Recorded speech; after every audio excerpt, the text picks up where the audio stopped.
Oh, Here we are. Welcome. Welcome. Been a while with some of you, Chris. Years. All right. Very good. Good to see you all. We have both Krista and Lawrence. Wow. Rhonda, welcome. Good to see you all. It's been a while for my Washoe Valley people since I've seen them all. some of us have seen each other a lot. Okay, namaste. And welcome to our remote people. How many people do we have tonight? 12. All right. Any groups, or these are individuals? Okay. All right. Okay. All right. Got this off. Okay, so welcome to our last program for 2019. Oh, actually, nope, second to there's the an last. intensive. Yes, we do have a one-day intensive. Everyone's Last like, retreat. Oh, no. So we've done extraordinarily good circumstances in which to make sure that you get the full value of this ordeal. They've informed us that the buildings that were supposed to be available for us is not available for us, so you all are in intimate Close and relationships intimate, with each yeah. other. Close proximity. So if there's anything hidden, it's sure to be revealed. Okay, now this is something I'm getting used to. We have a new device that I'm learning to ignore. Haven't succeeded yet. So we're doing surprisingly well since it's only been 3 days or so since we came back from our 3-month tour in Europe. Along with Saraswati and Anoop, And a number of other us, who else came back with fellow us? travelers who have toured through most of Europe. Kathy, how are you doing? It's remarkable. All right. Okay, So we're going to start off tonight with introductions. yeah. Yes. The master, the Shakti in charge of relationships. Well, it was interesting. When I had a number of people come up to me after the 9-day where we had over 70 people, and they said, we really think we should have done introductions because you never really get to meet everyone. And what we're building here is fellowship also, and it's a global fellowship. So I think it's just, even just saying your name and where you're from is plenty. And you'll have a chance to, well, no, you really won't get a chance this time because there are no small groups. So the only time you're going to see each other is in the dorm or coming to the hot seat. So, all right, where would you like to start? What do you call it? Esteemed Tara. Tara. So grab the microphone, my dear. We're going to start with it. And then you pass it around to each person row by row. No, they just,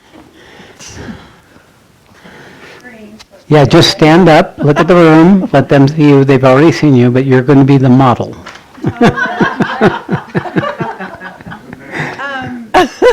So I'm Tara, and I'm from Washoe/Oregon.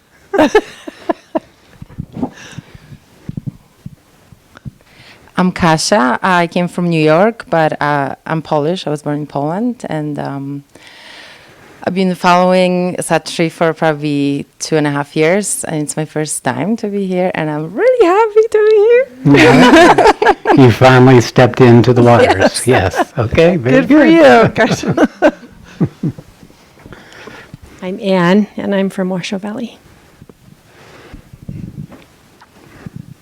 I'm Nancy, and I'm from Napa. All right. I'm Linda, and this is my first time, and I'm from Portland, Oregon. All right, welcome. I'm Maggie. I'm from Nevada City. And Maggie, what else? I'm pregnant with twins.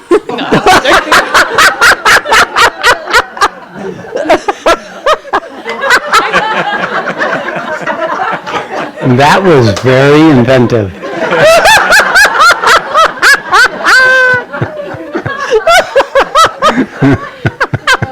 They would have to both sign a consent form.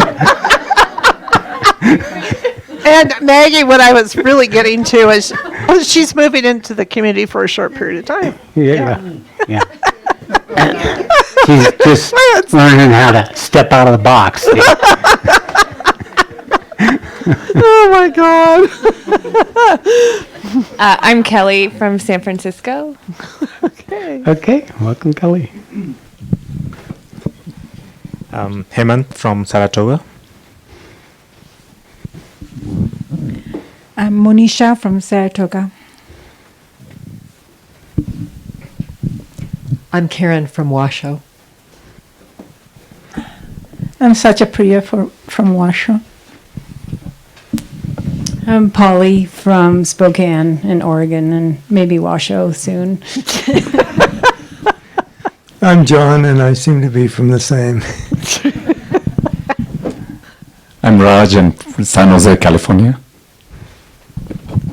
I'm Usha, and I'm from San Jose. Yama from Sebastopol. I'm Janet from Oakland, California.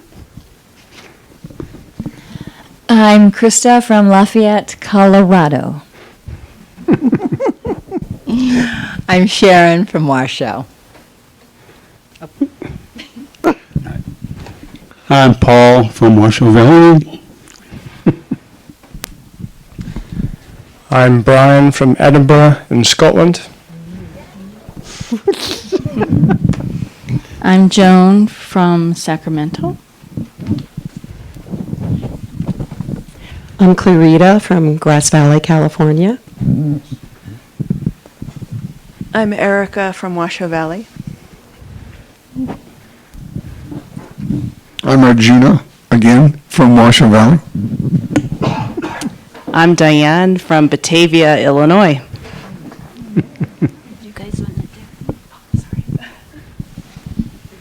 I'm Sat Das from Washoe. And I'm Scott from Washoe. Anoop from Washoe.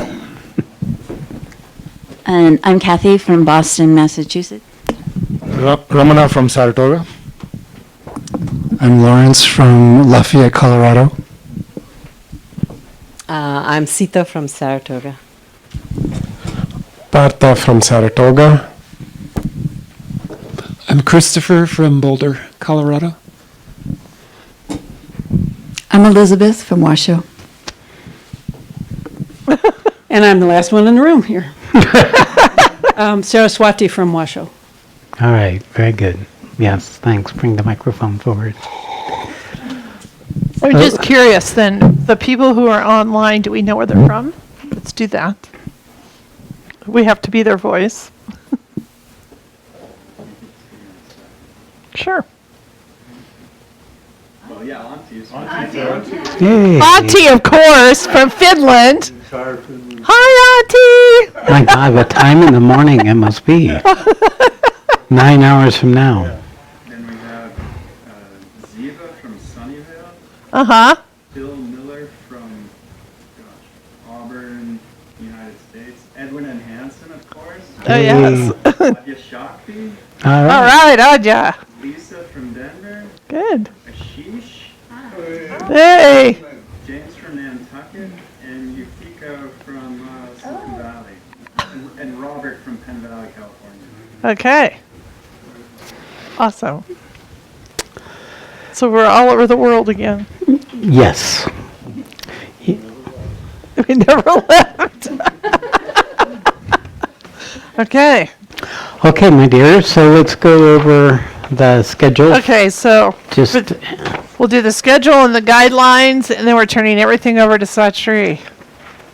So I've had 3 different mics in the last 3 months. So I'm always like, it's either on my lapel, now it's here, or it's here. a bar. I'm trying to, like, where to go? Okay. So this is day 1. We've already done check-in, dinner break, open personal time, and this is orientation, guidelines, and setting the intent. Okay? Day 2, tomorrow morning, early, 6 a.m. here. And I know that, Tara, you went over doing the meditation chair setups. Yeah, Arjuna. Okay, so be comfortable and warm. All right, then 8 to 9 a.m. will be breakfast. And then you'll have nice couple hours of open personal time. Then we're back here, 11 to 1, silent sitting. 4 to 6, 1 to 4 is also open personal time. It's a good time to go walking. I mean, some people walk along the side of the freeway. I really bless you for that. But you can do a nice walk just walking up and down the hill here. 4 to 6, we're back here for another silent sitting. 6 to 8, dinner break. And 8 to 10, we will be doing the sub manual, which means Satri will be talking. And then day 3 already will be Saturday. 6 to 8 a.m., silent sitting. We have 8 to 9 breakfast, 9:30 to 10 is room checkout, 11 to 1 we're back in here for completion. And then 1 to 2 is lunch, shuttle pickup, and goodbyes. All right. Any questions about the schedule? No hands. Okay, good. Guidelines. All right. The following guidelines for the retreat are meant to assist you and your fellow participants with holding the integrity of this vessel so the intent of this program can be realized. To ensure a serene and harmonious environment, please observe the following guidelines. Remain silent at all times during the retreat, except at the evening work session. All communications are to be in writing and only if there is a necessity. Review the retreat schedule. Show up at least 10 minutes prior to each session. Any problems or questions involving the facility or other issues are to be communicated to Tara. And I think you went over this already a little bit. Do you have, and your backup is Kathy. All right, Kathy. Thank you. Okay, we ask that you do not use your electronic devices such as your cell phone or your computer. Kindle use is okay. You can use your phone as an alarm, so just put it on, what is that thing? Airplane mode. God. Stay on the grounds. Well, we ask you to stay on the grounds for the duration of the retreat, except for walks or hikes. If there is a necessity to leave, then please, the only necessity I think would be if there's like a huge emergency. Sometimes people run out of their medications, so you just see Tara about that, okay? Food will be prepared for you at this retreat, except what is given. Conduct no other spiritual practices during the silent sittings, such as prayers or mantras given to you by another teacher. You can use Satri's mantras, because that usually comes up. People think, well, is it okay? It is okay. All right. No, we ask you not to fast, please. And no sex, smoking, drugs, or alcohol. All right. Other suggestions are honor what you are trying to create for yourself during this retreat. Remain inwardly silent and outwardly quiet as possible. Strive to accept the conditions of the retreat, your room, the meals, the roommates, etc. as an opportunity to let go of your preferences and habits. And we really do apologize. It's interesting what the universe does, isn't it? All I can think of is all we would have needed was to have one more person and we wouldn't have any room. So this really worked out, because I think we heard for the first time last week that this was not going to be finished. So, okay. Notice your reactions, your feelings, and thoughts during this program. Record these along with any insights, revelations, or realizations.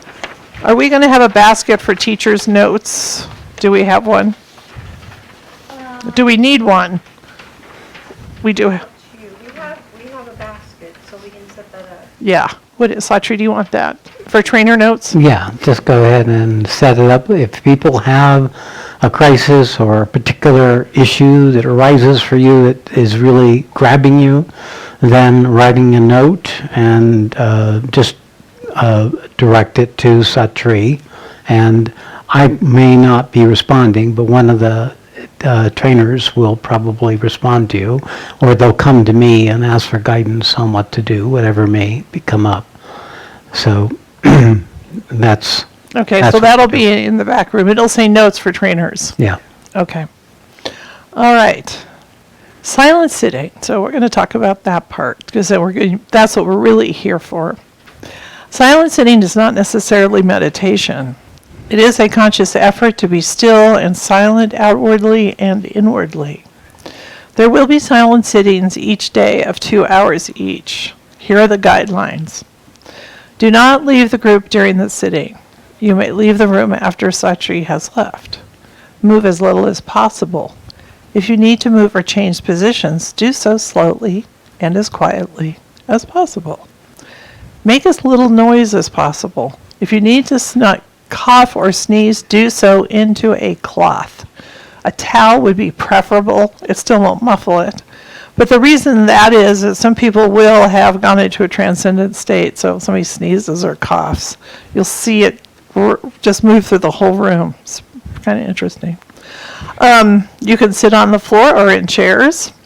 You can recline, but no laying down. And after the meditation, even if you feel like laying down on the floor, we ask that you not do that, but to either go back into your chair or to go into your bunk. Okay, where was I? No leaving to go to the bathroom. This is the favorite one.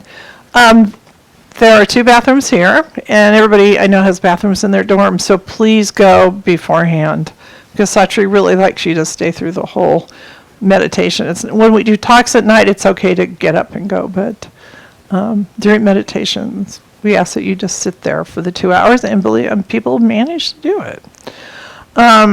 If you have a physical problem, please see Tara, and we'll locate you in the room where you can get up and leave if you have to. We ask that you try not to fall asleep. It's not always possible, but it's best not to sleep. And oftentimes we think we're sleeping and we're not, and other times we're snoring. That includes me. Yes, I know. But Perfectly imperfect. Welcome to But Satri has a beautiful explanation for this. He says that is just your body, that your consciousness has transcended. So that's fine to snore. Okay. Especially for those of us who are still in jet lag. All right, no reading or writing during the sits, and no standing or moving about except a stretch. And then we have some suggested silent sitting exercises. So when you're sitting there in silence, because it is simply, you're just in silence and stillness. You can have your eyes open, your eyes closed, whatever you're most comfortable with. So just be aware of your breath. Be aware of the energy in your body. Be here now, the present moment. Notice what resists being present. So it could be the chair. It could be your thoughts. It could be the pain in your elbow. Notice blocks, resistances, pressure, pain, etc. Identify where they are in your body. Put your attention on that location, feeling into the experience until it speaks to you or fades. Notice what is going on in your body. Try to identify its source. Hint, its origin is not outside of yourself. And if you wish, record your insights in a journal. And at the hot seat, you can come up and talk about it. Okay, any questions? Okay, we'll go over some of this as we go forward. Tomorrow, you got the handouts for the entire weekend. Yeah, everybody should have the entire packet. Yes, and so tomorrow night we will speak primarily about the manual. So the other material titled Truth Consciousness is just for your to support and reinforce clarity about your purpose for being here. So what we're going to do now is I'm going to talk a little bit about our purpose for being here. Water. I forgot my water. Thank you. Okay.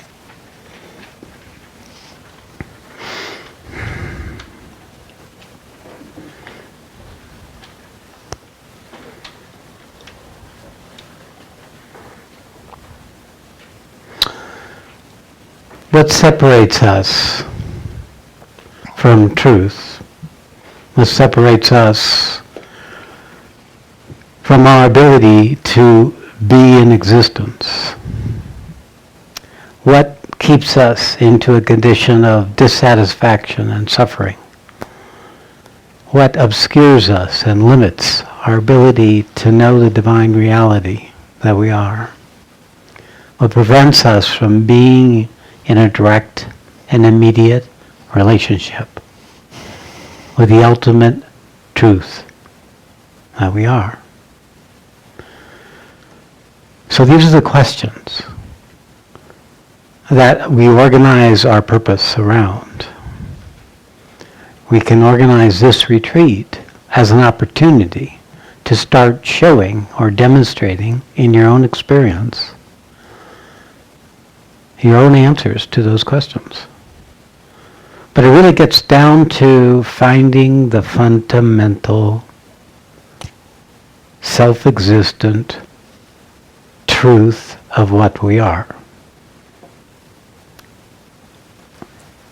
The biggest thing to know is you are what you are seeking. You are that self-existent reality that lives in a direct and immediate relationship with itself and all existence.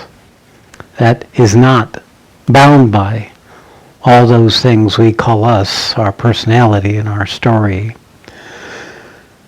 What we want, what we wish we had, our regrets, our sorrows, our persistent problems and issues. We're something of a different order. We have these things, but we've unwittingly made these things our truth. Our ignorance is what prevents us from moving into a state of knowing what we are without those things. This moving into what we are, coming out of who we are, you could say is the whole spiritual path. Your awakening has been an introduction to what you are, but there's this whole journey that begins once you wake up to that quality of your being, quality of that self-existent reality that you are. So in this retreat, we're going to bring in a force, I call it the Sat force, but it's actually a new consciousness that's come to the planet, that's empowering our ability to perceive and experience our own reality. If we can turn to it, if we can empty ourselves enough of the content that has bound and shaped the possibility that we carry. And it allows for us to begin to see directly in new ways, not just with our mind, but with our heart, especially with our body, that which separates us, that which keeps us in obscurity.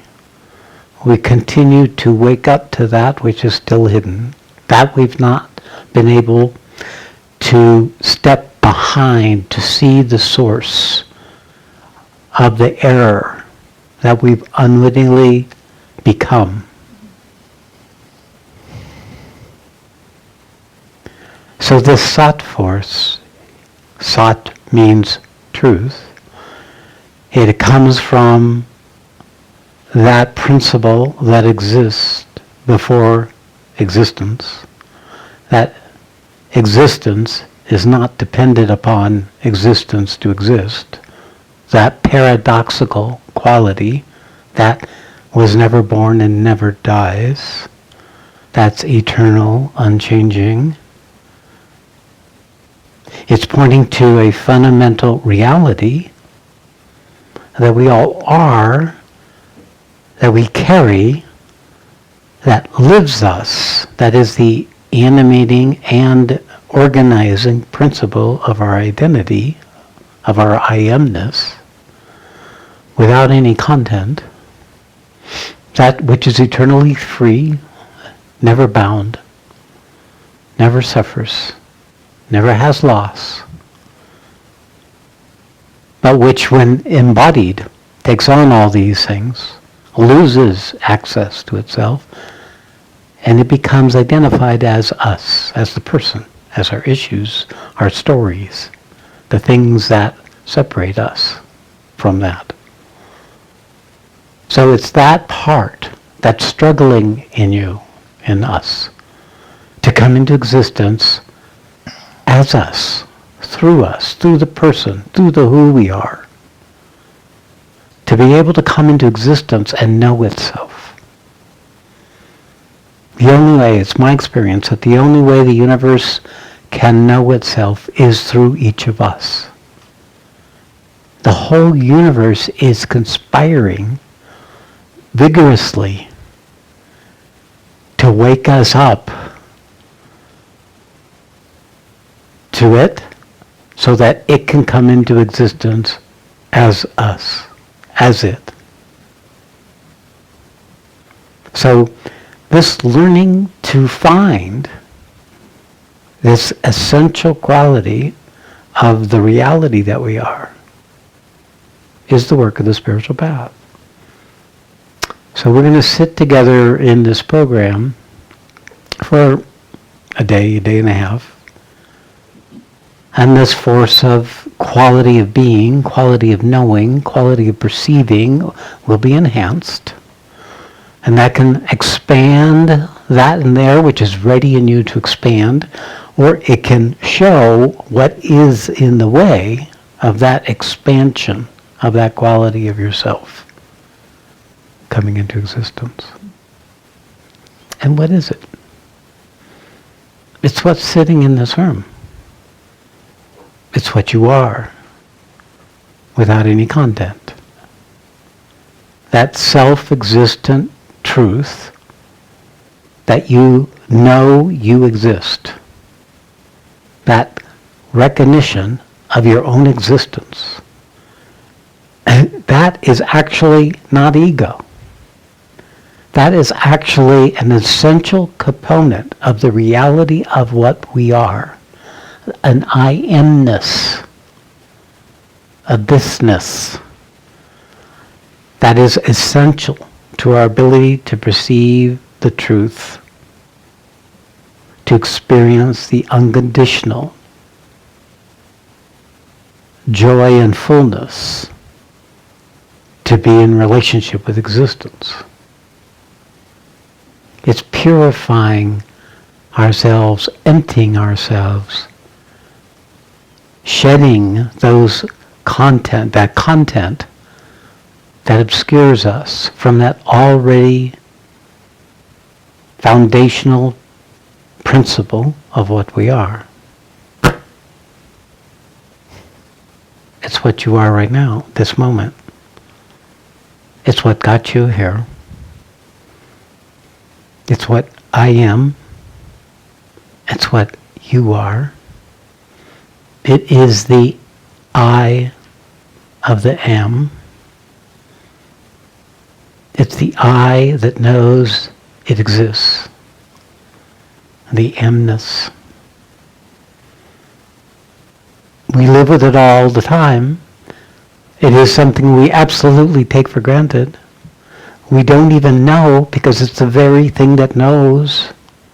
We can't experience it because it's the very thing that experiences. It's quality of consciousness that churns in on itself. It's the not in the field of consciousness that brings individuality into existence, self-awareness into existence, desire and fear, and all the other contents of being separate in existence. In its essence, it is beyond existence, but it's struggling, like all of us, to come into existence, to grow into the capacity to be in existence more and more fully, more and more in truth, more and more in the immediacy of the opportunity that existing is.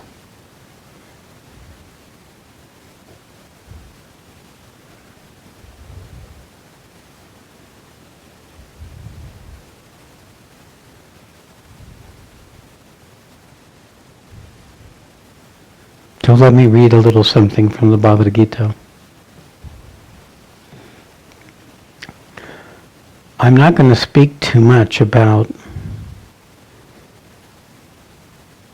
the content that may arise for you in this program, or the content that you bring with you into this program. The Sat weekend is really an immersion in what you are. The who is secondary. What's most important in our time together is you becoming as silent, as empty, as simple, and as quiet as you can be. You want to allow yourself to shed, drop, let go, get off of the structures of your habitual existential struggle of the person being the person you are, to shed that whole paradigm, to leave your world behind. Just imagine that the world out there has ended for you, that there's nothing there, and that there is no future. There's only here now. A life without a past, a life without a future. All you have is here now. So the short time we have together is a immersion into being here now. No past, no future. When the past comes up in your mind, when the moods come up and take you this way and that way with their stories, when the reactions or the repulsions or the judgments come, notice and let them go. Shed them. Send them away. Be that which can send them away. Be empty. Keep choosing to be in the emptiness and meet what's arising, but not to get caught up into it. To pull back from the tendency to reinforce the old stories, the complaints, the judgments, the dissatisfactions, the comparisons. You have that power. If you intend for that, it can manifest. It may not manifest in these few days, but it can manifest in the course of the next week. It can get started. You can open the space for an unfolding that sheds the error of the habit of you and brings forward the truth that lies behind it, that allows you to perceive what separates you from the divine reality that you are. To be able to step out of yourself more and more fully. To recognize the things that keep you invested, immersed, and to be able to notice they are arising and not allowing them to determine your future, determine the unfolding of the possibility that you carry.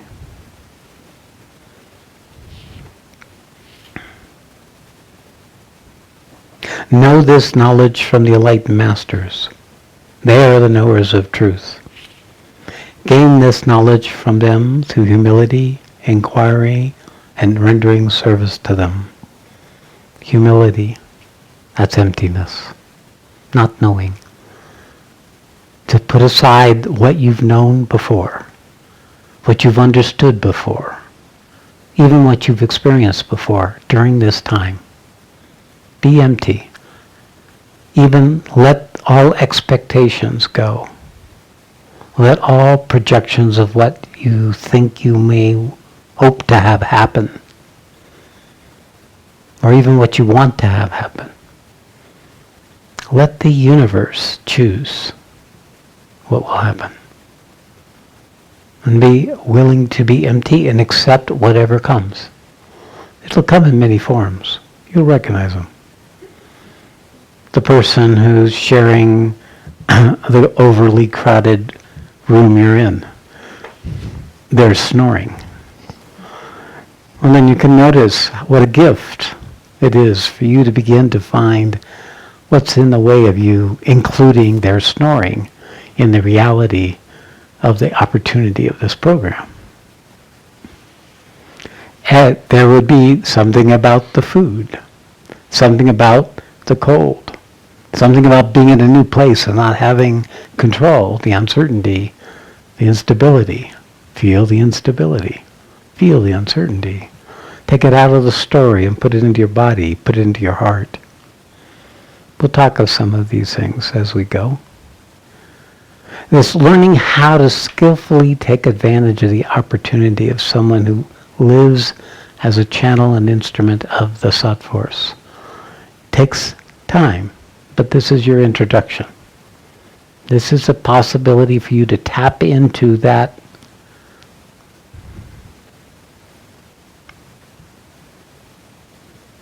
enhancing quality of your own nature,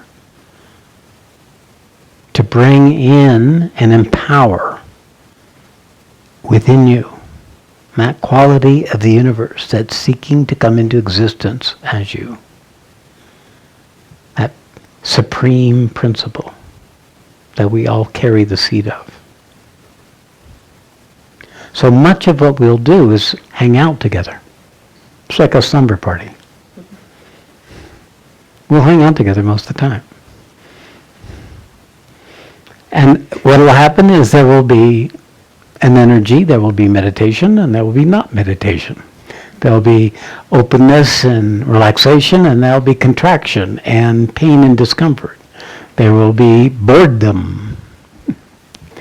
If you have boredom, congratulations. You've met the boundary of your ability to be in this situation.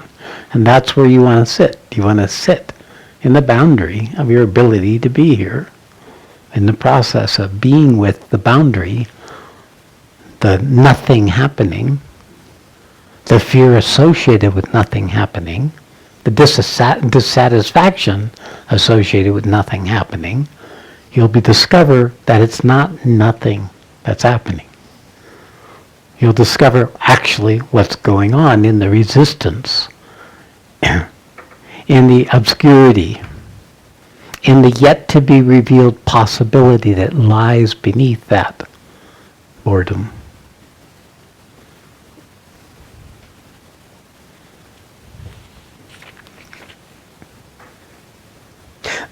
Here in this world, there is nothing more powerful to purify the consciousness than this knowledge. This knowledge is realized automatically in the course of time when one pursues this path of yoga sincerely. This knowledge can be acquired by one who has faith and devotion, follows self-control, and pursues the path of yoga diligently. When one realizes this knowledge, one immediately attains supreme peace. That's it. As a blazing fire turns wood to ashes, Arjuna, this fire of knowledge will burn all types of karma. This is the assurance of the Bhagavad Gita. I know that the Bhagavad Gita is carrying a structure, a scaffolding, that would allow for the unfolding of our awakened consciousness to grow and mature into its fullness. And one of the principles of what is this knowledge, what is the characteristic of this knowledge, what is it, How can you know this knowledge? What's the difference between this jnana, this quality of knowing, this recognition, this capacity to discover the nature of truth in untruth, to discover the nature of the reality that existence is and that you are. You do this by preparing your vessel, by preparing the experiencer, the knower, the vehicle of the body, the vehicle of the person, the vehicle of the nature of the consciousness that you are. When you can empty out and purify the consequences of actions, the karmas, the samskaras, and the impressions that you've gathered in the course of life, what's left behind is this ability to directly know, to directly recognize the nature of what's arising. And in that, it's a fire. When the knowledge comes and you're in that place where the mind is not active, where the heart is open, and where the body is relaxed, the universe reveals itself. It unfolds. It's not necessarily an understanding process. It's a complete different way of knowing and experiencing, where all of you, all of what you are, all of who you are, becomes the means by which existence can reveal itself. And in the process, reveal the truth of what you are. So we become simple, quiet, empty, silent, still.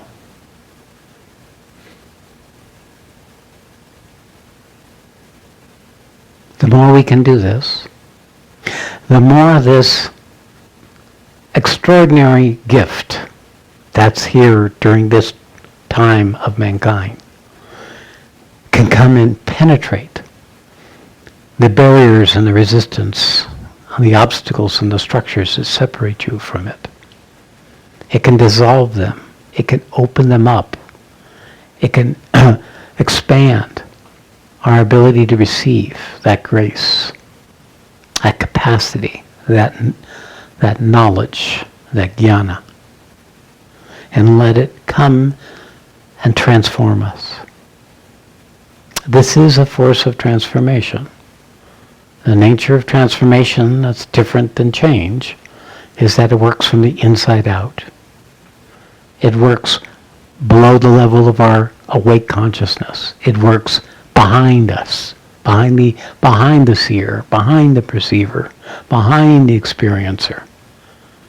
It's from the inside out, from what we are into who we are. The nature of being with this energy is it comes from the stem, the root of our organizing principle as consciousness.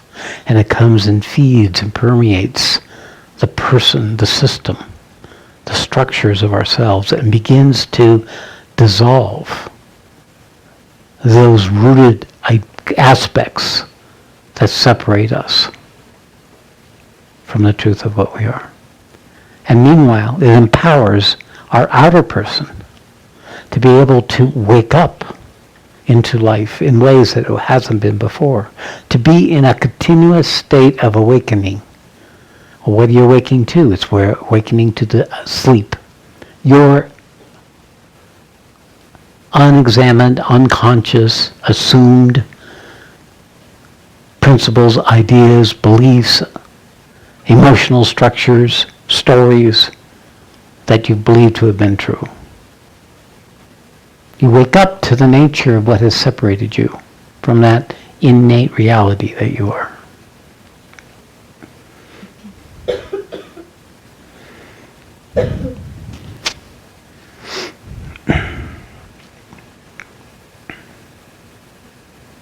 Okay. So there's the introduction. Now, actually, I know almost all of you, Some of you are new, but that's okay. I know you too. And what I am talking to all of you is the essential truth of you, what you are, which is what I am, which we all are. So, of course, that's what I see first. I see myself. I see you as myself. I see what I am and what you are. The more we know ourselves, the more we know others.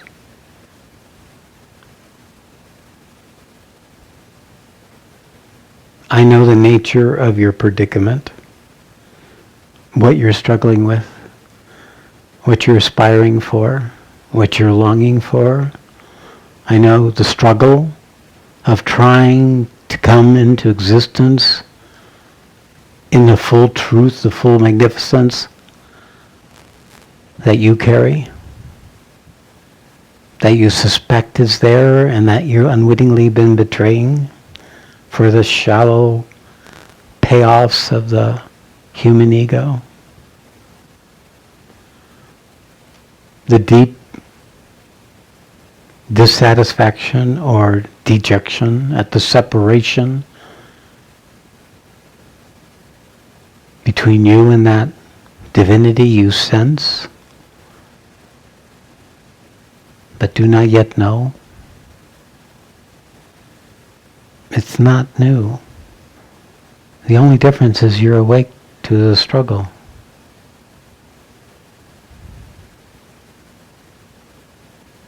So when we're sitting together, we're actually co-creating an opportunity for us to come into a more direct and immediate relationship with the reality that we are and lives all existence, all beings. And in the process, recognize that we are all in this together.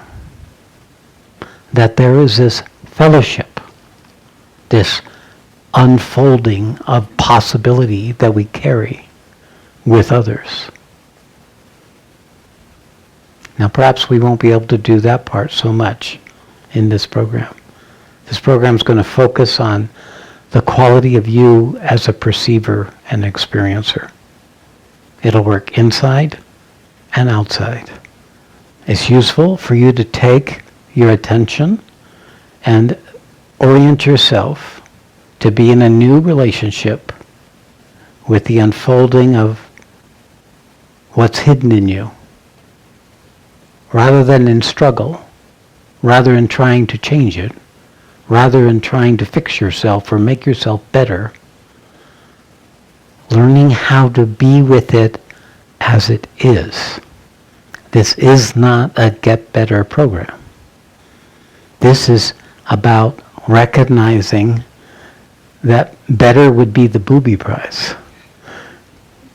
You want to discover the true underlying nature that's there, where no better is required.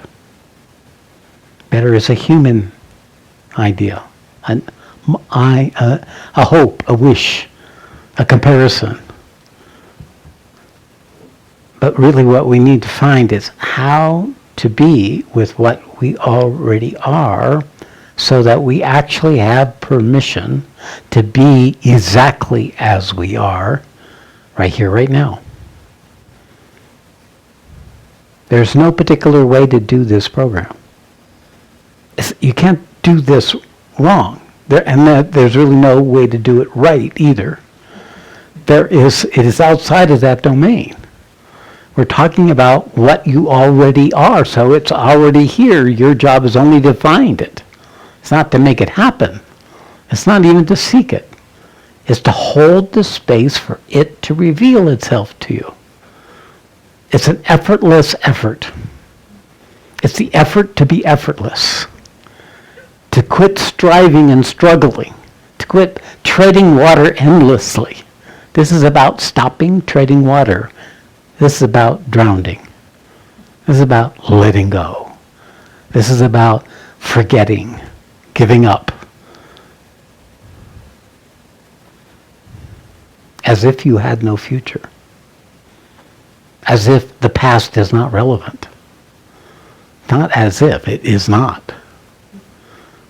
We're the ones who make it relevant. We're the ones that keep bringing the past into the newness of the now. We're the ones that keeps interfering, these structures of ourselves, with our ability to recognize no future nor past is needed to be, to exist. So let's do this together. So part of this is I'm going to open it up tonight for you to ask questions or to bring forward what your intent is for being here, what your, if you have a particular issue that's arising, I'll take 2 or 3 people tonight to just hear where you're coming from and where you are, and a beginning to kind of make it real for what this might look like for you. So who would like to come forward first? Ah, yes.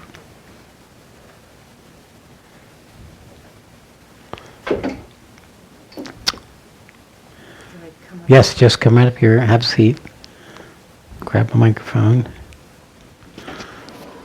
Oh, no, keep it facing the room, not just me. You're talking to everybody out there. Okay, your name again? Linda. Linda. You're with Krista and Lawrence. Yes, yes. All right, welcome. Glad to see you. Yeah. My heart is pounding hard. Is the microphone on? Oh. No, I turned it off. Is there a green light? No. Okay, give it to me. Let me see. Yeah, no green light. Here we go.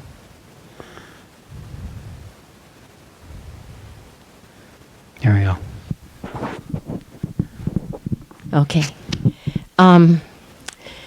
So my thing that I struggle with is diminishing myself.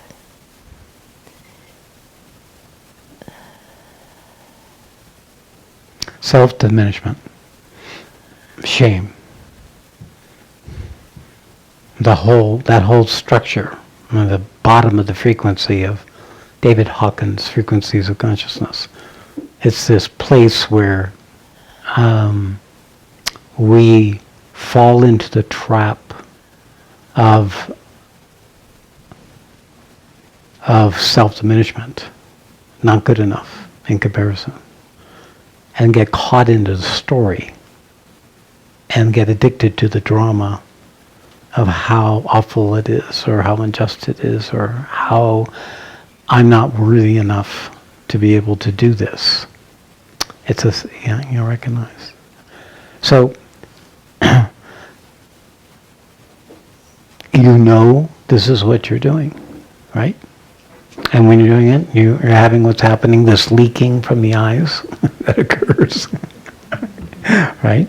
And then this feeling, emotional quality of in your body, that maybe you have some labels for, like dread or despair or fatigue or what else? Loss of hope. No hopelessness. Well, those are all good signs. You're at the empty, and your ego doesn't like it. It's okay to be where you are. It's okay to convert diminishment into emptiness. Yeah, I know you can't think this one. So I'm just going to speak to it, and then I'm going to poke at it energetically. So it's part of this is you can share something about it, because I know there's no solution in sharing it. I know that the more we speak it or act on it, the more we keep it in place. That there's no way out of diminishment because we're doing it to ourselves. Someone else may have been the source of it. There are men in trauma. Every one of us were traumatized to come into a body. Every one of us were beings that were free, forgot how hard it was to be a human being, but decided it was so attracted to how interesting it is that it took on a body, and as soon as it did, it said, oh shit, what did I get in myself into? And of course, being in a human body is extremely diminishing. You're not able to be your full self. But the whole idea of diminishment is actually also added in the pressures of others that has us be a different way than what we're naturally inclined to be. So maybe we're rambunctious, and the parents don't want you to be rambunctious. So they yell at you, and you get stuck with not knowing how to be. And you get enough of those, and you think something's wrong with me. The problem was them, but you didn't know that. And therefore you believed that, and then unwittingly took it on and became yours. So do you remember when I know you've done a lot of work with this. Do you remember when you made the decision that you were not good enough, not lovable, whatever would be the language?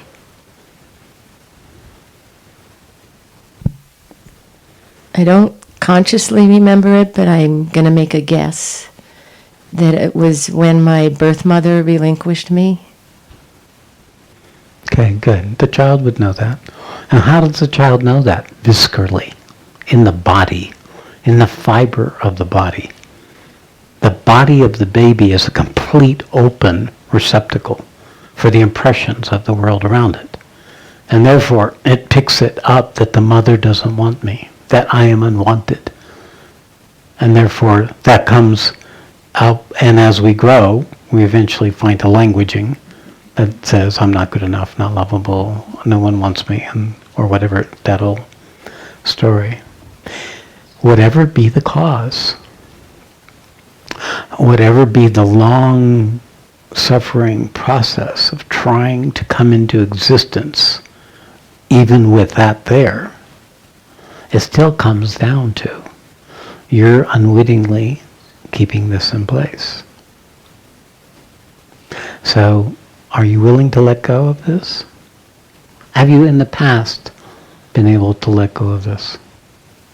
There's been freedom and love and life? Yes. Good, you said that really like from truth. Yes. Yes. It is true. It's only been in the last couple years. Okay. But I've had moments of that infinite black void inside of me, no longer feeling empty. Very good. Okay, so you have a resource, another place to stand than the diminishment.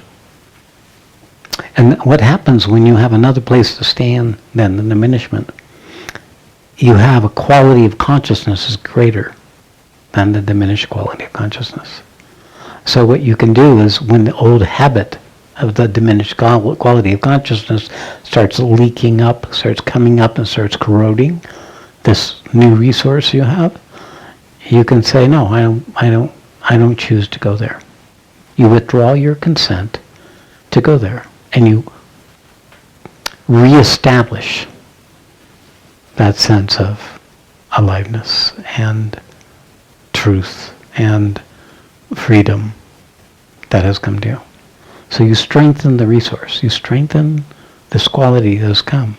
That this blackness is actually what truth looks like from the vantage point of the ego. That occurs when we're young and children or before the ego is formed as trauma. But in fact, I call it a premature meeting with truth. So it's the child meets with its non-existence before it has enough existence to meet it.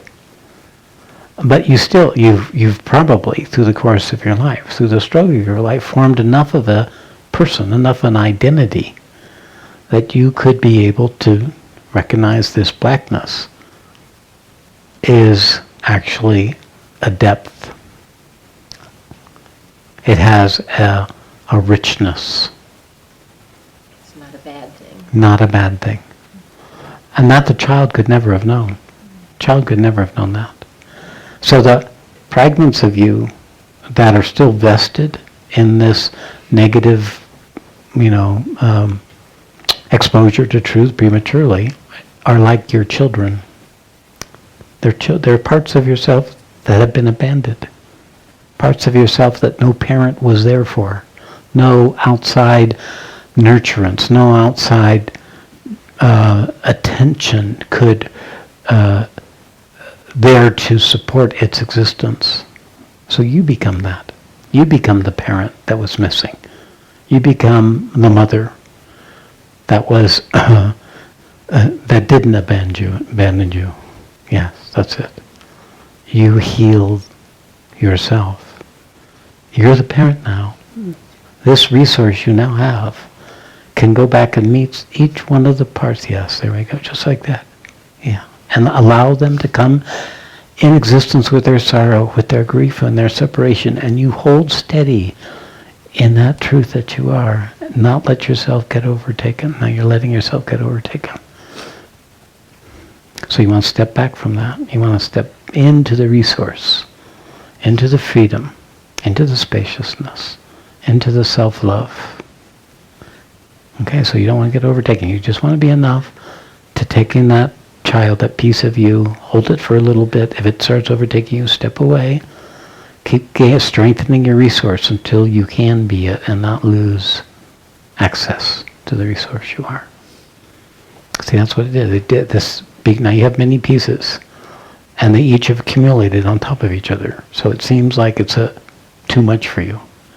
So you have to do this bit by bit by bit. And during this retreat, the force of truth that comes in is also love. Is also the ability to be with things that we couldn't be with before. That's what love is. Our ability to be with something. So use this retreat as a means of beginning to heal the structure in you, but do it in the way I'm saying it. You put your toe in, you feel it, and then you step back out. You recognize the anguish, you recognize the sorrow, and you step back out. Because all you need to do is meet it enough, and it starts dissolving. In that way, you start strengthening that capacity of you as the mother, as the parent, that can heal these wounded parts of yourself. Now, it's probably what you're going to be doing for the rest of your life, some degree of this. But don't let it get in the way of being here in Lake Tahoe with this beautiful environment. Once you get out of your room, you'll discover you're in a place of magnificent sunrises and sunsets, So let yourself be in existence in a full appreciation of the opportunity of expanding your ability to be the truth of what you are, and at the same time heal the wounded who you are, bit by bit. Not enough to get in the way. So those little parts of you can play. Little parts of you can put their toes in the water. Little parts of you can be childlike, as if it was never abandoned, as it was always wanted, always included. That sounds wonderful. Good. Then do that. Thank you so much. Yeah.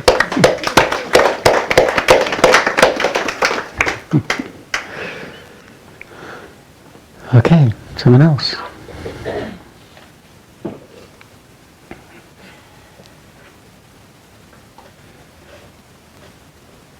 The nature, as we mature in the path, the less we take ourselves personally. The less get lost in the emotional content of our past, in our past adaptions. All of these little actions of the course of our life, all these little decisions, all these experiences that our body has carried become less ours and more something that's associated with the vehicle we inhabit. Something associated with the means by which we've been able to individualize in existence. So it becomes really about discovering the nature of those parts of yourself you weren't able to be with because you didn't have enough access to that eternal principle that you are. That's why truth is so powerful. Truth is the eternal principle. It can be with all the trauma. It can be with all the sorrow. It can be with the error of all the choices and the things that have happened to us and the behaviors we've taken on, the decisions and choices and the actions we've taken due to those, and not lose itself. It becomes the fire in which all those things are thrown into and dissolved. And then something cleaner, something freer, something more joyous, something more real can grow and continue to grow. Okay, someone else. Yes.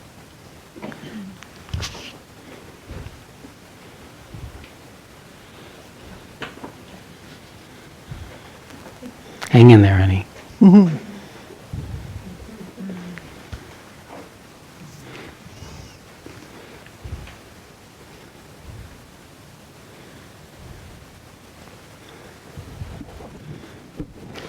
Try and say this. Go ahead. Say your name for the room. My name's Yama. In living with Roland. You don't know who Roland is, but I know who Roland is. She knows who Roland is. She knows who Roland is. He's going through, he's in deep. Let's not talk about my Roland. response to it. That's the problem. That's right. That's not the problem. I don't want you to talk about. I don't have to say any of that then? You don't have to say any of that. Let's see how if we can get. I mean, my jaw is all. All right, good. Closer. So much anger and frustration. Good. I like it. Anger, frustration. Tell me about that. It can be like 10 minutes after I've finished meditating, I'm already furious. Like this thing in me. And I know this part of me from different parts when I, like having my brother. You know, I felt it, I think, when I was a little girl with my brother. But it doesn't show up much. When he showed up with your brother, did he dominate you or overtake you? He was 13 months after I was born. Oh, he's younger. So he's But now he's older than I got me. it. But he robbed all the attention. I don't know. He just bugged me. Yeah, right. Yeah, he got between you and the source of your attention. Yeah, you want to kill him, actually. He was always getting in trouble, and I never was. And I wonder about that. Yeah. I remember realizing that when I was little. Is that really what's, Yeah, like well, that's because he thought you were getting all the attention, and therefore he became trouble so he could get the attention. I have no idea what was going on. I just remember I was always never, but anyway, it was still this, it was a form of the, similar form of this ego in me. Good. So the anger. I know we imagine that what we're angry at is someone else, but we're not. I know that. And I know that. It's all, I tell him all the time, this is nothing to do with you. Yeah, good. It's all me. Good. But it's, and like yesterday was terrible. And I didn't get upset with myself. And when I woke up this morning, it was interesting because I had a more understanding of what he's going through an awakening, and he's going through, I think. But the thing, but I don't know, if I understand what he's going through, I don't have to get angry. I can be compassionate and gentle, but I haven't understood what is going on.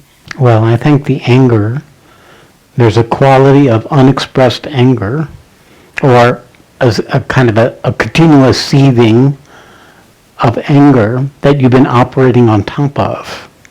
That you're kind of like the cherry on the cake of anger. Well, also like my whole generation and how angry I was with my parents. I assure you this is common to every human being, but of course it's also unique to you.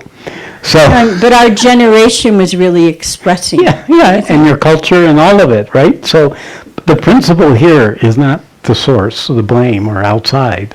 It's really the quality of that anger is life is not showing up the way you want it to. Right. You means you're setting expectations for how life should show up But I have no So you can be happy. I have no tolerance, none. Got it, because you're really not happy. So you should just quit fooling yourself. No, I'm and not. just be Oh. I thought I felt, I can feel really, but. No, you could be happy. in a way- I'm not dismissing it, but I'm really saying that the nature of this structure is you want life to show up a certain way. Totally. So stop that. No, You're creating something for yourself and everybody else. Just stop that. Let life be the way it is. So what? He's a screw up. Or so what? He can't get enlightened even though he looks like he has the possibility. So what? It's not necessary for him to be any certain way. And if you do expect it to be a certain way, then it's all about you. It's all about what you want. It's all about you having it your way, not divine's way. Self-will versus divine's will. This is pride, this is anger, this is blame, this is fault-finding, this is judgment. It's so ugly. I'm just poking it. This is true. This is what It's he very ugly. It's Yeah, a good. total mess. Good. She's really knowing herself. Right? You got it? She's actually including it. She's doing a good job of being awful. And I think she's able to find out what it's like to be more what the real human predicament is. It's not about getting better. It's about getting real. It's about coming to responsibility to it. It's about taking actions aligned with the greater good. Now you do that. You do, even though you're behaving terribly. You want to behave terribly. You behave good. I own it right away. Good. Like right away. I even go, I'm triggered now. I better don't. Yeah. Don't talk to me. I'm like, I'm triggered. Right. I'm not unsafe. Yeah. I'm a button. Don't But push. Something happens overnight, it seems like, because I'll wake up a little different. Yeah. Well, you've got a fire of truth in you. It is, but you're trying to make it. You're controlling it. You're wanting it to come out a certain way, the way you want it, not the way divine wants it. Well, my kitchen has to be a certain way. It has to be controlled. Yeah, your partner has to be, your cat, your dog, your goats have to be, all of these things have to, and you prefer the dumb animals, but you'll take a human being if there's nothing else to keep you distracted. They're so not dumb. There we go. They're the enlightened ones. We're the ignorant ones. It's becoming that way, I think. Things are I changing. think for you, I think there's a lesson there, yes. Just be a goat. Spend the whole day raising. Well, I can't do that. That's the problem. That's the sad. No, you're saying you can't. I would say just go on all fours and spend the day on your lawn. But that would be irresponsible. Who said that? Who told you that? That would you be trying to be a goat. But if the goat is that your I guru. deal with, I have responsibilities. You mean beyond that? Beyond? Beginning with the goats, that's what was going on. We were just together all the. That's how this happened. That's this. You mean you and the goats? Yeah, I wasn't doing anything. I was doing yoga and listening to talks. I got it. With and the goats were there. They Yeah. gravitated to it. Okay. Anyway, you could be a goat, but I'm speaking allegorically.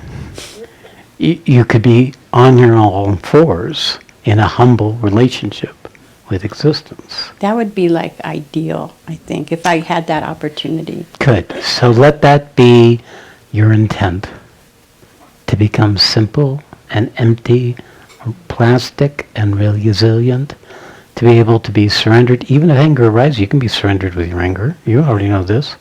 You can just let it be. That's my intent. Okay. There you go. That's what to shoot for. Okay. All right? I'm not sure how, but you're not going to do this one. Okay. You're just going to be willing for it to happen. okay. Okay? These are miracles. This is a miracle program. It's a program where you don't do it. It happens to you even though you don't deserve it. It happens to you anyway. It happens to because there's nothing you can do to prepare yourself for it. You have to quit preparing. You have to quit trying. To learn how to do that. You don't have to. You should just not speak. All right. Or just be a goat. Okay. Thank you. Namaste. We can do this when she gets some applause. We're our own worst enemy. You got to catch it. You got to become aware of the part of ourselves that's so committed to not being enlightened, to really hanging on to the way you think it should be, how you should be or it should be, rather than the way it is. Learning how to find that you're doing that, to discover the nature of how you're creating your own misery and separation from the truth is what your purpose for being here. See, we're discovering what you already are. No requirements. And in doing so, you come alive. You come into existence. You got more space for yourself. You got more space for other people. When you have space for yourself and other people, what happens? Love happens. Relationship happens. Relaxation happens. Freedom happens. Joy happens. Aliveness happens. Existence happens in the space of you. Okay, someone else? Yeah.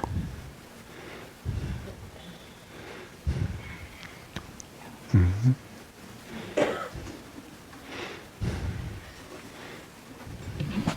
It's very interesting that I can relate to those two women. So everyone so could relate to so those two women. With everything. Yeah, no, I mean, I know you can see your system, Kasia. You are, yeah, by the way, say your name. Kasia. Kasia. Mm-hmm. So, actually, we all feel, if we pay attention, what it is for, what it is like for the other person. If you open yourself up, you'll recognize that you're getting information about their predicament as part of your own experience. It could be in your body, it could be in your heart, it could be in your awareness, your sense of the anguish or the pain or the curiosity or the difficulty, and how we're like that too. Right? We're the same species. I mean, we're all interconnected, struggling with the same kind of collections of structures that are easily recognizable once we become less self-absorbed. So when our system opens up and we become less self-absorbed, then we can feel what it's like for others to be the way they are. So you brought that with you, I know. Yes. My question is about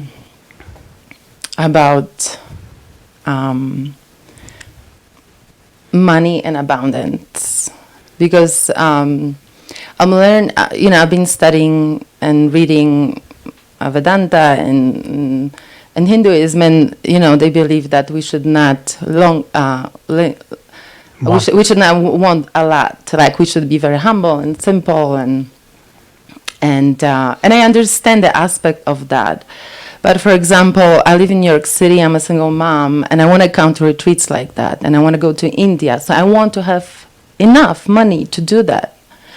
And I feel like I have a blockage, or I'm not understanding how to manifest that money or that abundance without creating karma or creating like do I really need it? Like, why I'm wanting more than I have? Like, there's something. You're really in a dilemma that you created for yourself. Okay. Okay.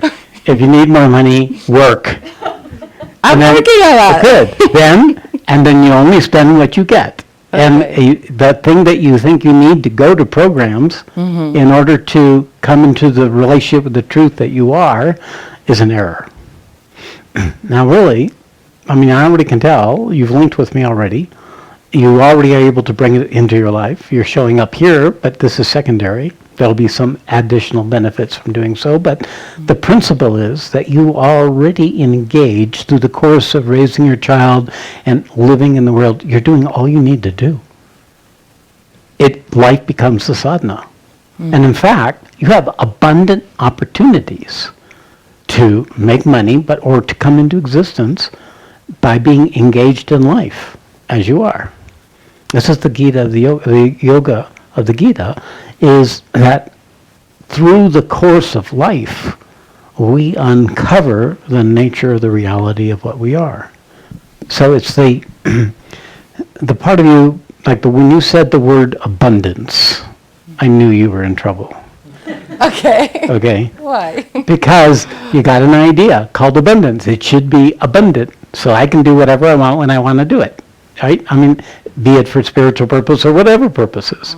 So that notion of abundance is getting in the way of being able to fully appreciate what you have. Right? Because what you have is clearly not abundant yet. That's my mind saying Yes, that. right, comparison. And there isn't a right way to do it. You're in the world, there's going to be karma. And the karma will affect your physical system or your emotional body or your mental body if you're identified with those. But if your inner being is connected to itself, to its own reality, then these karmas are just superficial. Okay. Just superficial. You may have deeper karmas because of the Poland, where you came from, and the tradition you bring with you and the influences that are there. These are the ones that will then, those are the ones you actually want to reveal. You want them to show themselves. Structures of how you are as a woman in relationship, how you are as a mother with a child, how you are effective in other people and being useful. These are values and these are qualities, some of which are divine, aligned with your purpose, and some are not aligned with your purpose. And, as far as I can tell, you're doing pretty good. Okay? So what if you are doing as good as you could do? Right. That you couldn't do any better. If there's something in you that's restless, that's saying, I should be doing it more, then that's your rajas. That's your restlessness. That's your, not this, something more, something else. So becoming sattvic is to be able to be where we are. But it's not that we're be as we are, but to be the space to hold how we are. So this coming to the presence, the finding a place, when the who, here's the way I like to see it. We're a who, a personality with mind, emotions, moods, physicalities, wants, needs, histories, all this, projections, future ideas. When the essence of what we are wakes up in the who we are, it comes into existence and it's able to perceive the nature of its bondage. It's able to see how it's limiting itself. And in the process, the throttle of your smaller self loosens, and the what you are can come more fully in existence. But there's an interplay between what you are and who you are. And the principle is that every moment of the day is the ability to expand the who we are in relationship to what we are. The awakened who. We become, the who becomes the what, right? I mean, I experienced that even last week. I want to tell you that I was really thinking about coming here, and I felt like everything was just so much easier for me in everyday life. I was just surprised how life was flowing, and I'm like, can I really be like that all the time? You're living in the wrong city. I am. You're living in the wrong I city. need to. Thank you. I need to. All right. So Yeah. think about that. Too rajas. Too much. Yeah, I mean, some rajas is good, but it's too. Of course, people love you. You're one piece of bliss in comparison with the continuous stress of rajas. In Gita, there's really only rajas suffers. Tamas doesn't know it's suffering, and sattva is beyond suffering. So only raja suffers. So you're in a city of suffering. And you have more sattva than most people around you. So they're all looking to be healed by you. They're going I feel that definitely too, yeah. I'm very giving. I give a lot from myself. And I think sometimes that's my dharma now, and be there. As long as what you recognize that what you're giving is actually something coming through you. Right. that it's what you are rather than who you are, then it grows in the giving. But it's also important to give to those who can receive. Because what you are can serve the what in those that are ready to awaken. So there may be ways where you can do a massage or do a healing or give guidance or be in a relationship where people are benefited from it, but they'll take that benefit and they'll spend it to serve their old structure rather than to hold it and grow and nurture it. So part of this is becoming intelligent. Now, if it helps you make enough income to fulfill your responsibilities, then do that. But at the same time, know that the most important thing is for you to grow in greater authority with the truth of what you are as a divine being on the planet. Because you, in this way, as you hold that, as you hold the gift that's come to you and not give it away, because that's the tendency, to give it away, you hold it, it builds in you and starts pushing you into higher and higher states of usefulness. And somehow I see that, like I feel that it's there, like I feel it in moments. Yes, you know it. Yeah, I know But, it. and holding it, keep it your secret. You know, it's better to have a job that makes you a lot of money where nobody's interested in you. You know, where you can go in and work for some part-time or as a consultant and then make enough money and then just go home. So make your material, how you make money, separate from your spiritual life. Don't try to make how you make money your spiritual life. Do the most efficient way to make the most amount of money with the least amount of time so that you can serve the development of your spiritual self. And that way you won't have the tendency to give your energy away. And it will build naturally in you. And as it builds, it gets more and more uncomfortable. It gets really hard to hold this energy. And the force of Shakti becomes fierce. And it starts setting in motion a very radical transformational process that initiates, you could say, a bodily DNA sequence that starts converting your body into an instrument for divine, for the supreme, for this new consciousness to come into the world. So would you recommend for me to meditate more then in those moments? 45 minutes twice a day is enough. But be able to be contemplative, that means present in the course of your day. To be inward even when you're outwardly engaged. You should keep, so you may have to meditate more in order to strengthen your ability to stay grounded while you're engaged in the outer life or while you're being bombarded by the Rajasic environment. It'll be easier for you if you're in a less Rajasic environment. That clarified all that. Thank you. Yeah, Thank you so much. Otherwise, you can get something out of this. This is, you have an intent. Do you have for yourself a sense of why you're here?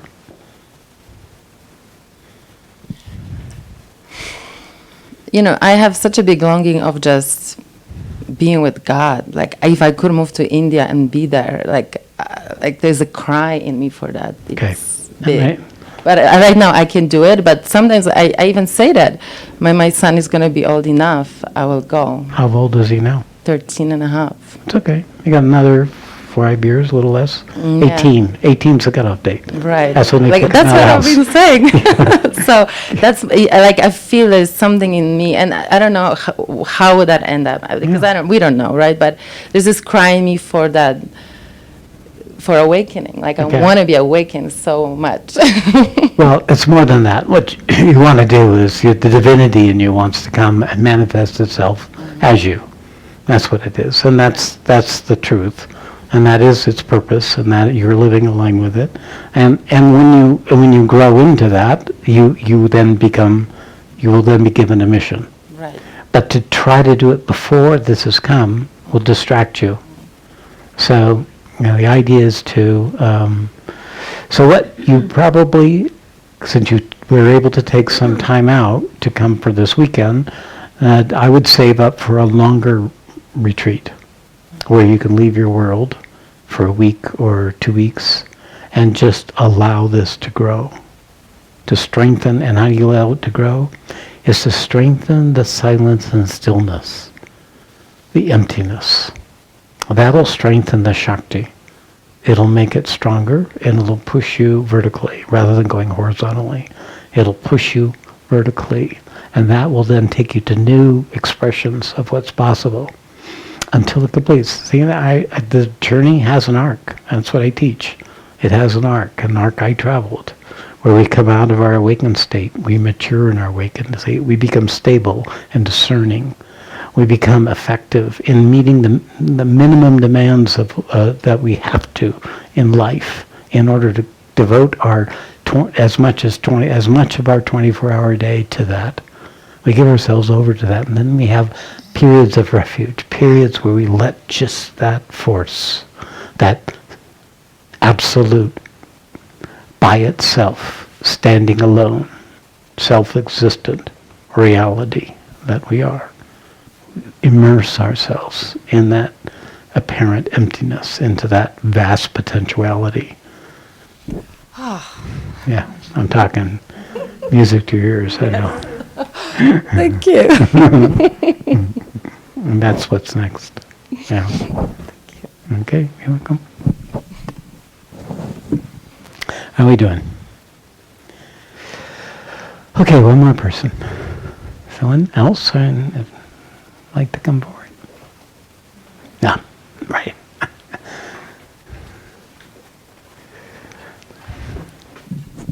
Good to see you. John, I was expecting you to raise my hand? Yeah, I aged her out last time.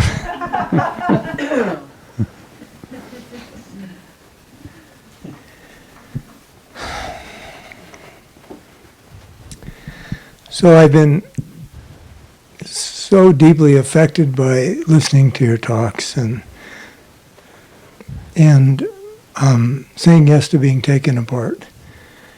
And it feels like the joy and the enthusiasm and even the love that has been animating me is all in question. And I still say yes, because I imagine when I tell you I'm having a terrible time, that I'll smile. You'll be so happy. Yes. So I just say what I know, John, that the universe has come to take over part of this work. It's doing what you couldn't do for yourself. I know that the challenges that are coming are here to prepare you for what you long for. And that your only job is to show up. You don't have to fix anything. You don't have to solve it. You don't have to make sure your future is assured. You just do the necessity of each day. And that every time something in you says, oh no, it shouldn't be like that, or it should be like this, or I should do this, pull yourself back and take no action for at least 10 minutes, maybe 20 minutes, maybe all day. And you let it just go. And then you take the action. Because right now you're in a hyper trying to solve the problem so you can do this, and you're blocking what's coming. I'm trying to get less Rajas. You know, my Rajas. Rajas is trying to become less Rajas. Guaranteed failure right out the bat. You will never. Yeah, well, you called it on yourself, and that's it. So the nature of restraining the Rajas, the art of mastering Rajas, is to restrain it, to not act on its promptings. So something comes up, catch yourself, stay in the burn of not acting on it, not calling them right back up or writing the letter, staying in the discomfort of whatever it is that's arising in your body, meeting it in your body, experiencing the burn in your body and the sensation or the emotions that are maybe coming up. Yeah, right the there. rock in my belly. The rock in your belly. Okay, there we go. Rock is an unignited rock of coal that actually, once it ignites, it'll be your enlightenment. So you simply need to allow for this to be. Everything's perfect. Everything's happening. This is, I mean, you're getting ready for the end of your life. You can lose everything anyway. So, fuck, just let it go. So what? You spend your last days in jail. So what? You know, you're deaf and abandoned on the street corner, right? Asking for handouts Not that out of Walmart. You know, so what? The nature of it is that there is no worst case scenario when you know the truth of what you are. The worst case scenario would be the end of the ego. Ego won't like it, but the truth of you will. So how do you keep expanding, being in relationship with existence, with what's arising, is often this moment of restraining, you trying to fix it. You're trying to have it go a certain way.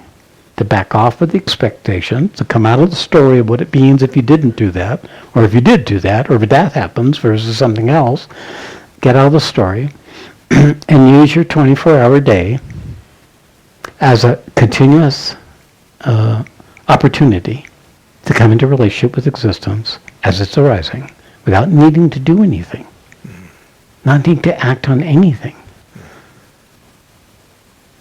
And you might find some joy. You might have more recovery. You might have greater access to what you already have that you think you want to get. I'll try. Don't try.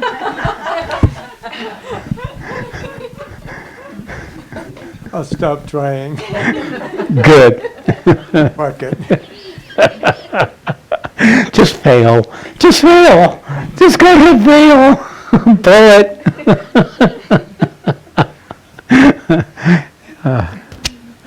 All right, so this is kind of a paradoxical way of speaking to the nature of the thing but it is allowing for greater freedom. How you expand your greater freedom is this willingness to restrain the impulse of you doing it. That's Rajas. You got to kill the doer, and you starve it. You don't let it speak or act or do the thing it's telling you to do it.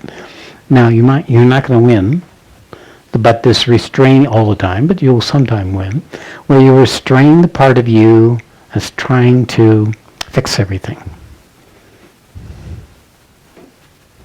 Make the world, even making the world better, the way it's coming from, is serving your ego. It's not serving anything. Yeah. I've seen that. Good.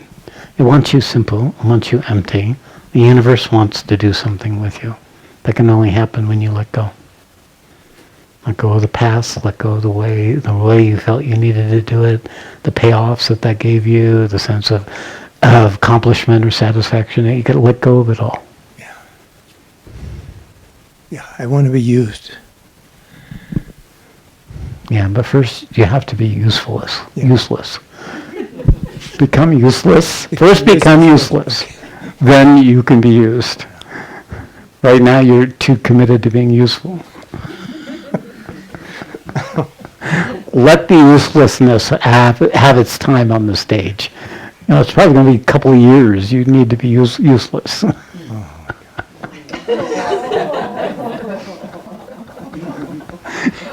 So use your rajas to be useless.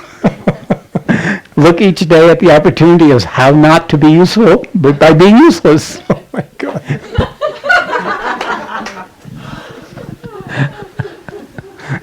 That sounds like a cool one. It is a cool one. But it is recognizable even though it's not understandable. Yeah. I can feel something. Yeah, I know you can. Okay, John. Real good. Thank you.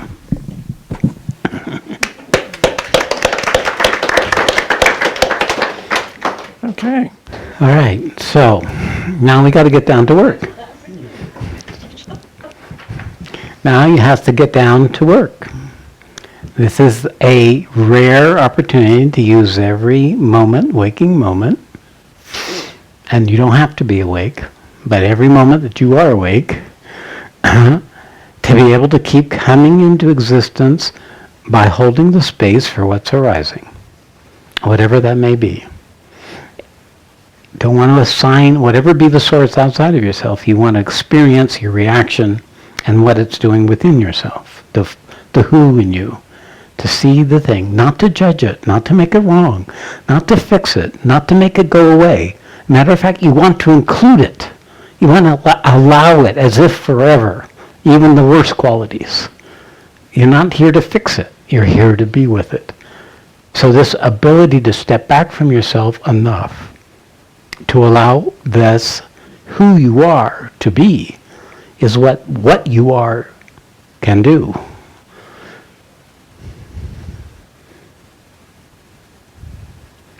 Okay, so we're going to sit for the rest of the evening. Just relax. An empty mind, an open heart, a relaxed body. Just receive, get whatever you get. Don't assign any undue importance to high experiences or low experiences. They're all equal in the unfolding. What's this? Lights? Yeah, hang on. And we'll speak a bit more about this tomorrow night. Okay, what did I do with my phone? Here we are.